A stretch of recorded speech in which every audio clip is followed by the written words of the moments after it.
ஒரு பெற்றோர், நல்ல பெற்றோருடைய ஆசை எதுவாக இருக்க வேண்டும் தெரியுமா? என்னுடைய பிள்ளை நான் முதுமையை அடைகிற போது அன்பான வார்த்தைகளோடு என்னுடன் பேசி எனக்கு பணிவிடைகள் செய்து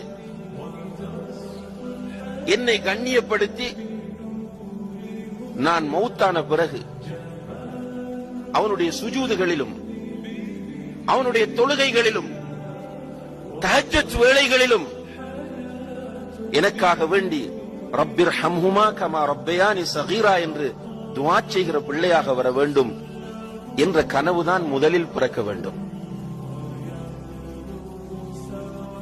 இந்த பிள்ளைகளை வைத்து நான் மறுமையிலே பெருமைப்பட வேண்டும் என்கிற ஆசை வர வேண்டும்.